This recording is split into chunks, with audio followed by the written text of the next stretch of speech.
All right. Good evening, everyone. I know you've been here for a while now, but I do have something special for you. One of our marketing videos, which is sort of in its gestation, is what we're going to show you to start our presentation.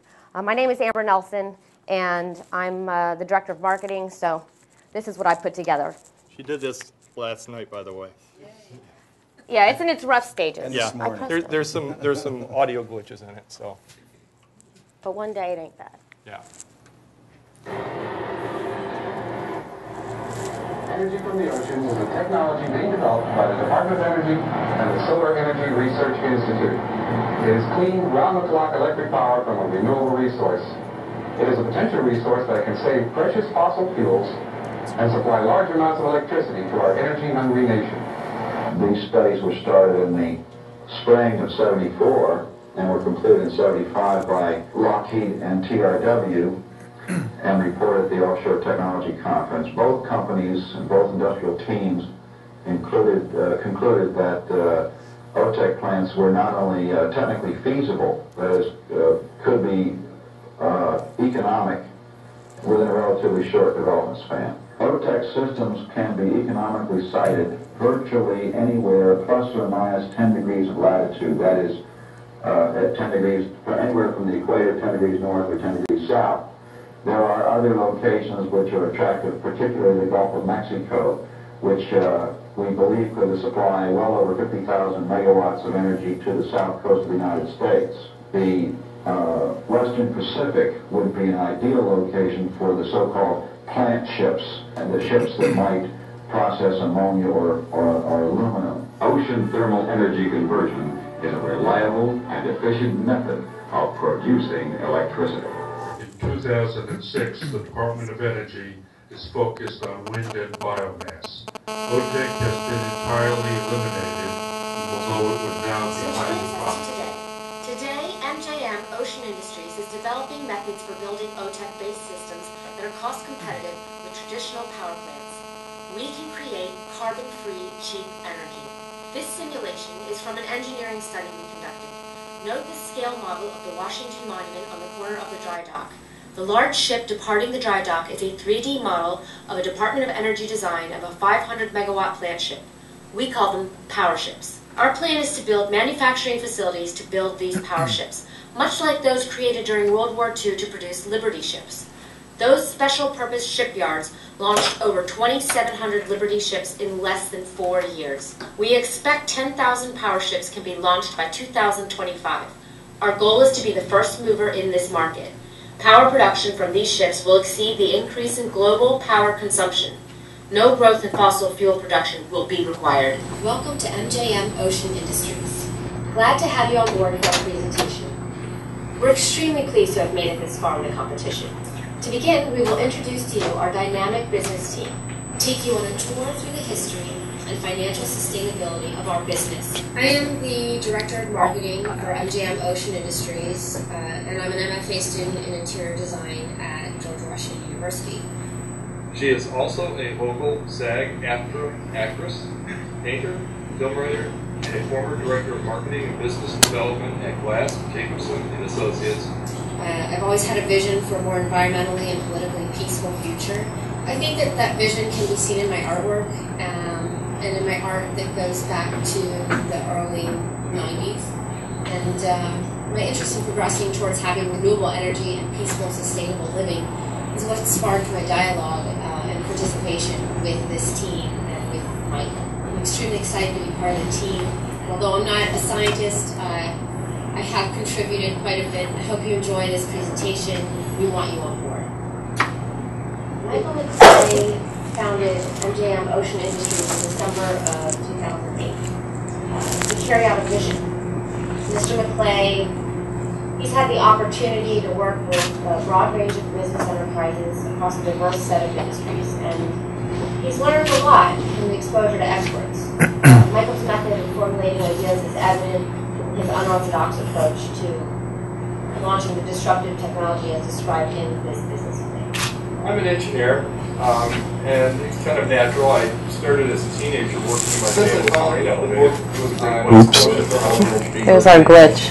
Spent a lot of time researching case subject matter engineering, trying to accumulate expertise on everything. It's over in a second. Working in the manufacturing engineering laboratory at the National Shut up, it's Bureau kind of of Standards been a weird way. as I was going through school. When I left NBS, I moved to Fairchild Space Company, where I was a member of the systems integration team that built satellites and constructed components that were used on the Hubble Space Telescope.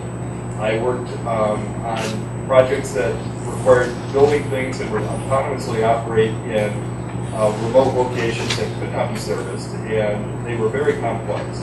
The opportunity to patent basically a greenfield technology is enabling us to capture a market that is going to lead to a huge and vibrant business. I look forward to the opportunity to use the prize money to get these patents so we can build this industry. And if you don't fund me, I'm sure I'll find somebody else who will, but it would be really great to have GW as a team member too.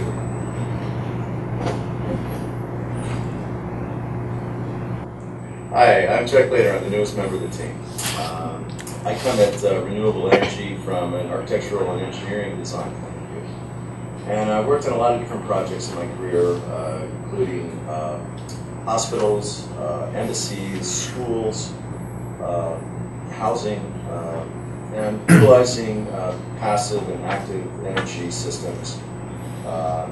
When I found out about MJM Ocean Industries' concept for this idea of renewable energy, I wanted a piece of the pie.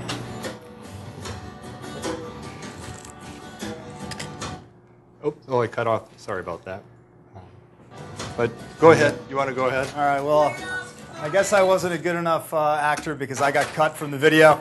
But I am Todd Ahern. I'm a global MBA student, and I joined the team very recently. And so without further ado, let's start it off with Michael, the brains behind the operation. Yeah, well, the video kind of told you what our business plan is, and so we'll kind of like spoil it by doing so. But the general idea is that the government spent $250 million researching them. That's in 1980 dollars, and then was kind enough to not fund anybody to build them until now. So all their patents ran out, and we're saying, hey, here's an opportunity. There's a lot of stuff we could do with new technology and apply it to that and lock the market for us. And that's just exactly what we've been trying to do. I was going to explain this, but the video is a little long because of a certain actress in the video. All right, this is me. Essentially, too cheap to be metered. That sounds pretty nice in an energy source, doesn't it? Our product is essentially cheap electricity. Our capital and our operational costs are actually lower than coal-fired or nuclear power plants right now. Literally right now, we can actually match their per kilowatt hour cost immediately, and we could drive down our costs through lean manufacturing processes. Now, through our research, we found out that we could, it indicates a 40% cost reduction after 32 of these ships are built. So essentially, we can drop our costs in half, and I want you to remember that when you're looking at the numbers later on. The energy potential we see is 5 billion kilowatts of power, and the beauty of this is that it is absolutely no carbon emissions.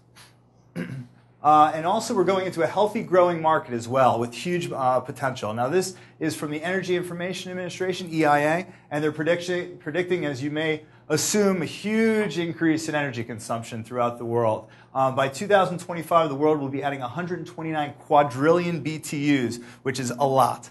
And essentially, we would need over 4,000 1-gigawatt power plants just to make this happen. And the problem is that they're also predicting that 70% of this new capacity is going to be from fossil fuels. And we know the danger is hidden in fossil fuels.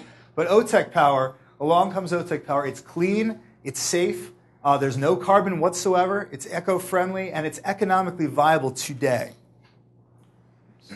Essentially, the problem with fossil fuels, as you guys may know, is it's seriously damaging our environment. But what you may not know is that it's also damaging our economy, and it's only going to get worse. And that, as you probably are well aware, is when we see big changes in the U.S. is when it starts destroying the economy. Peak oil. Oil is becoming harder to find, and it's becoming more expensive to extract, which is going to raise the prices of fossil fuels. CO2 pollution. They're talking a lot about it as up-and-coming cap and trade legislation. And this will obviously increase the cost of carbon emissions as well. A major serious concern is the U.S. energy trade deficit. It's a growing concern, and there is no solutions right now by our lawmakers. But MJM Industries has a financially viable solution to these problems, and that is today. Come on, here we go. And the problem is domestic in a big way. 78% of our fuel in the year 2035 is still going to come from fossil fuels. Basically, everything from here to here is putting carbon into the atmosphere. And we want to take this curve and have it go like this. And we can do that by putting these OTEC ships out. Put out 4,400 ships, we can even exceed what we would possibly use. And the power ship target market, now the first product of these power ships is ammonia. World consumption at 167 million metric tons by 2012. Now we theorize that that's going to jump exponentially if we can use ammonia as a power source. The potential future products, we've only talked about ammonia on the ships now, but there's many other future products that we can use on these ships. Aluminum, steel, cement, methanol, and chlorine gas. Now all of these, to produce, it takes an enormous amount of energy, and that's where our value add comes in, because we're essentially selling very, very cheap energy, or I should say low-cost energy. This is a huge point of our business model, is the self-replication of the power ships. Now, our first power ship or two is going to be extremely expensive. But throughout time, we're going to be making bartering agreements with these chemical processing partners. So they're going to want to work for us to get low, expensive, and clean energy. But in trade, we're going to be getting those raw materials to build more ships. And essentially, that creates a sustainable replication system for our business's growth. Okay, we just put this one up here just to show you. If you have gasoline or diesel fuel gasoline, this is carbon, this is hydrogen. You can see as you go down, if you get to methanol, it's not that much carbon, but it still is carbon. The first fuel that doesn't have carbon in it, liquid fuel, is ammonia.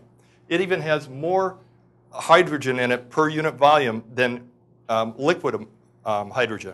So ammonia, okay, try and figure that out. 3 cells of hydrogen in an ammonia atom, only 2 in a hydrogen atom. So that's why that works. Now, this isn't a new idea to use ammonia as a fuel. 1943, you're in Belgium. Guess what? You don't have any petroleum. Somebody's taken it from you. So they they had ammonia available, so they put it on in tanks and rigged up a carburetor for the bus, and they used ammonia as a power supply for their buses during the war. The X-15 was powered by ammonia. It's very easy to retrofit automobile engines to run on ammonia. And in fact, in 1975, this guy up in Canada rigged his Ford Impala with a tank full of ammonia in the trunk, a specialized carburetor he designed. And he drove it to their government and talked to the head of the energy ministry and said, hey, we could use this instead of petroleum. They said, that's great, except we own the petroleum in our country, and so we're not that interested. Our technology, that video at the beginning, this is a little OTEC thing. It was like a little research project. The government defunded it after about 3 weeks of operation. They were supposed to go for like 3 years, but they did prove net positive power. This is the Johns Hopkins University Laboratories mock-up of what they were proposing to build. That's our baseline design. They were ready to go in 1982. They put out videos saying, hey, all we need is funding. But you know, the price, well, there was a new administration that wanted to defund, actually get rid of the Department of Energy entirely. So that never happened. Now our competition, believe it or not, our competition is simply traditional power companies. But right now, they have conservative investors. We have coal and gas plants, but they're not building these plants due to the possibility of cap and trade legislation. It's simply too risky at this point. Nuclear energy, they're not building uranium-based plants because, one, it's too expensive. And also, it takes 7 years to make a nuclear power plant, where we can produce these things in months. Wind and solar, they're not suitable for baseload power, so although it is a solution, it's not the solution. They're low-density intermittent power sources. Wind suffers from not-in-my-backyard syndrome. Everybody loves wind until one's proposed close by to your house, and then nobody wants to hear the noise or the dead birds or things like that. It becomes a serious issue and very costly. Solar is still too expensive on a grand scale for this conversation. The OTEC competition, basically, in the video, they talked about having them near islands and then having these plant ships out in the middle of the ocean. The near shore stuff is the Navy is interested in that to put basically moor these OTEC ships right off of the shores of Navy bases, run cables with electricity to the bases and power the base that way. But most of the ocean is not by islands, so it's a very small percentage of the potential energy. And putting these plant ships out in the middle of the water, it's a great thing because you're away from people. It's a very safe location in which to create these chemicals. Let's see. Oh, yeah, sea solar power. I'm not going to go into that. We're going to run short on time. But there's another one. It's a company they started in '62. They haven't sold any plant ships. They have some great designs. They didn't know how to do the marine engineering. All we want to do is lease their, some of their equipment. Compressors and turbines. We'll either lease or buy them from them, license them. Or if they don't want to charge too much, since the patents have expired, we can always have some other engineering firm do the same thing that they did. This shows the comparative price of building a nuclear power plant, a coal power plant. This is $4,000 per kilowatt hour. That's generally how they price these things out. So this is the capital cost of building the plant. It takes 7 years to build that, 6 years to build that, and we're going to be doing it on a production line, so it'll take us like less than 6 months when we get the production up and running. Ours costs $2,600. Look at the fuel costs. That's not too bad. Well, that's a little bad. That's real bad because it was actually $15 once during the last 10 years. Ours, that's a really good price for your fuel. Once you've paid off the ship, you can sell the energy from it real cheap. And since it's a refrigeration plant, essentially, it's very low maintenance. It's not much different than having a heat pump running. And it can run 24/7 for years and years and never need any kind of servicing. So we think that OTEC power has a lot of potential. Very low technology involved. Go back to the yeah. So our strategy is we start out charging 6 cents per hour, kilowatt hour, to our customers. But we say you pay 6 cents an hour for 6 years, then we dropped it to 4 cents, and then after that we drop it more. We can eventually get it down to 2 cents and still make a nice profit. Now our first customer. We're going to the federal government first. They finance, it's simple, they finance big infrastructure projects that benefit the nation, and this is exactly what this is. It's a very big project, but it benefits the nation in many ways. And also we want a strategic partnership with the United States Navy. They're a great partner for technology development. The oceans are basically their mission and their core competency, and they have a unique testing capability, and they consume a lot of oil per year as well, which would be great for them to lessen that. Plus their mission is to create a green fleet, which works very well with us. Sales and marketing, essentially we have a specialized marketing required. We have long-term business agreements and a very large price. So there's a limited amount of customers that we can handle. The price of electricity, that is our primary factor in our purchase. We work with these companies who need cheap electricity, and we supply very low cost, very clean electricity with a predictable price. I cannot stress that enough. PPAs, solar PPAs, they start at this price and go higher. We're starting at a lower price and going lower for 30 years. Very, very attractive. Externalities, we have not in my backyard. We don't have that. We're in the ocean. No local taxes for our chemical plant operators. Very, very attractive to not have to pay taxes, and we have no carbon emissions, which is good for all. Initial sales, we're starting out 10 to 40 power ships to the Navy. In the future, we plan on teaming with chemical companies. We also are thinking about possibly working with like a Bloom Energy and fuel cells because ammonia is a better chemical to work with than natural gas for fuel cells. Right now, we're at the very early stages of engineering, so the cost analysis is basically taking a look at the baseline designs that Johns Hopkins had done. But really what it gets down to is profits equals revenue minus mortgage payments. That's how power plants are funded, basically. You take out a mortgage, and then you get electricity revenue from the electricity, so we just have to beat their costs. Now, this is what it costs according to the Johns Hopkins data back in 1990. That was updated by the, doesn't matter. The bottom line is when you adjust it for inflation and the size of our ships, it's $1.3 billion for a 500 megawatt power ship. For the first ship. But take into mind that we will drop that by 40%. Our payoff point is in about 8 years. Go ahead. We've finished that. We're dropping that by 40% after 30 ships, and we're doing those bartering agreements, so that's dropping very much. Financial incentives, we didn't even put any financial incentives in. We get a 30% investment tax credit for doing renewable energies. You get a maritime loan guarantee. They'll guarantee 85% of it. So now you have 15% at risk, but 100% upside. And funding requirements. Lastly, we need this $20,000 prize. to patent key technologies. Michael has been spent arguably his entire life working on these patents, and before we work to approach potential partners, we need to make sure this IP is taken care of, and $20,000 will do that. Plus, it builds us a lot of credibility, showing that we have more patents and that we won a business competition, and we believe that could definitely help us out as well. Okay, where's our summary? Just go wing it. You ready? Go. Me? Oh, summary. Okay, sorry. Our secret weapon. Yeah, I'm the newest member of the team, so I'm not as quick on the uptake. Oh. All right. Read the summary, please. There we go. You knew something like that was going to happen. Hooray!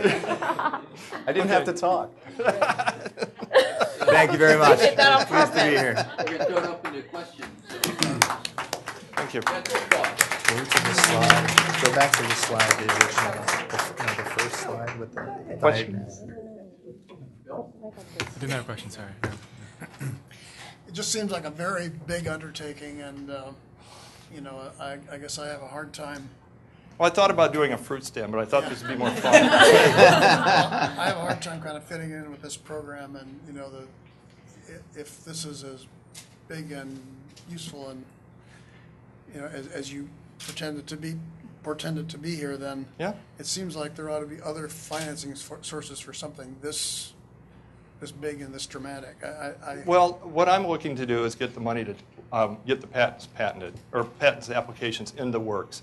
Then I'm in a much better position to go negotiate for funding, because I have intellectual property in the works then, and they can say, oh, okay, well then you have value, you bring it to the table. Tell us about the intellectual property. That's a I big guess I'm secret. A little confused. Well, the problem is, well, these ship designs were done in 1980. They didn't have any kind of automation for manufacturing, robotic automation. They didn't have computer control systems. And so basically, I'm putting together what was kind of like the Liberty ship production line. I'm putting together a similar kind of production line for our ships so that we can crank out one a month from each one of the shipyards that we build. Michael, explain to him the hydroponic farms and the Oh, living. no, that's a little bit down the line. Okay, that's different. Or that's further So down. this patent you're talking about would be to produce these? Yeah, but it's a manufacturing patent. Manufacturing patent. Yeah, that's one of them. But we also have looked at redesigning components on it. There's one big drawback to these, and if we go back to this slide, which I ignored because we were out of time. There are three. There's a pump here that they pump warm water in, and the warm water then goes through the evaporator to send the steam through the turbine, and then it goes down through a condenser. And the cold water has got to be pumped up through to go through the condenser. And you also have an ammonia pump here. If you can eliminate any one of these pumps, this pump uses like 10% of the or 15% of the energy used or produced on the ship. This one consumes on the order of 10%. This one's a little bit less than the two of them. If you can eliminate one of those parts by redesigning the way the structure works and how it operates in the water, then boom, all of a sudden you're in. You've got a huge energy increase because there's actually a multiplying factor on that, so it's much more than 10% more power that you get out for every kilowatt that you can get out of the system. The other thing is the manufacturing methods they were going to use in the shipyards were to use traditional labor. So they'd have guys out there with concrete forms. These are all made out of concrete, by the way. They'll last forever.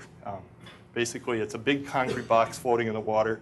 And you put basically a refrigeration plant inside it, tell it to run backwards, and take the electricity out of it. And the short answer, if I can go. Let's assume, let me just ask you first. Let's assume you get the patents. Yeah. What do you do then? Well, there's a number of different scenarios we could go with, but we didn't talk too much about it except with the Sea Solar Power with the turbines that they have that's optimal. What we want to do is go out and team with a bunch of companies that are experts in their particular field, but aren't really huge. We don't want to go to like Lockheed Martin and say, oh, why don't you build these for us? We want to find the right people, and that's something that I know. I've been working with many, many industries, and I know that you can just walk in and talk to them. Our engineering team is actually down in West Bethesda. It's the Navy people down at Carter Rock. The Navy does this thing where they validate every ship design. And they built this, they got this giant wave tank that's about a mile long that you can use to test your ship hull designs. Well, we don't really need that because we're not moving very fast through the water. But they have the engineering experts down there. I called them up and I started talking about, so what do I do to get in here? And it turns out, when I went and talked to the tech transfer office down there, it turns out that they actually have part of their charter from Congress. They're supposed to serve private enterprises new designs as well. So I don't even have to go to people who might be competitors to have them help me build these or design them. And again, you know, the building of infrastructure is one of the responsibilities of the government. They built the Hoover Dam. They could help us do this. They could fund it. And yes, I'm going to need to build an engineering team, obviously. But I think once we get this thing off the ground, have some intellectual property protection, it'll be pretty quick to attract financing, to build an engineering team, something on the order of $10 million of get the next level of detail into the design, and you know, you just keep scaling it up. When you build a satellite, which I spent some time on a lot of different things, this whole idea of that simulation, by the way, when I was at Fairchild Space Company, I came up with a technique. They had just started coming out with these 3D graphic computers, and I came up with a mechanism of adapting a robotic simulator that was intended to do like factory floor simulators. I used it to simulate the deployment of satellites out of the cargo bay of the shuttle. And they could do these engineering analyses where they could see that the parts wouldn't collide with one another. And it was really popular. I mean, I always had the president of the company bringing people through because it's so cool at the time.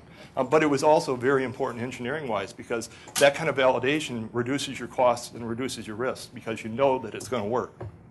So I'm kind of wandered off. That was the long answer, and I know he had told me once. He had told me once. I tried to shorten him down a little bit, but essentially, what you asked before about the IP, and what he said, the value in his the operation that I see is that one, he can cherry pick through his knowledge of the industry. He can cherry pick certain technologies and combine it into one total solution. That and the IP is this warm water pump right here. And correct me if I'm wrong, but he's found.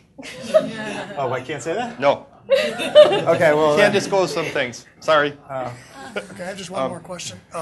It sounds like your enterprise is up and going. You've got employees. You talked about engineering staff and everything. How are you funding that? What is your current business model? Well, let's see. For the last 2 years, I've been relying on Kathy to pay the bills, and she says, "Get a real job." But basically, I've been, instead of consulting full time, I've just been working on this almost full time. My 3 colleagues here, I pick up Amber at the first meeting of the business plan, you know, when we did the first meeting, and then I picked up Todd at the last one. And Amber dragged him in like last week. And it's like, it's really great because he's an architect, and I need an architect because, believe it or not, when you're building a ship like we have, it has more in common with a building than it does with a boat because it doesn't move fast. The hydrodynamics are not important. And when you build a tall building, it's actually like building a boat because you're worried about the buoyancy of the building in the soil. So you have to have the center of buoyancy above the center of gravity or the other, whatever. You can talk about that. Yeah, that's your time's really up. Unless they just have another question. Going over just a little bit here. Did I hear you right on the cost of the first ship? 1.3 billion. 1.3 billion. Yeah, but we only there's a loan guarantee on 85% of that. Terrific. Thank you. Thank you.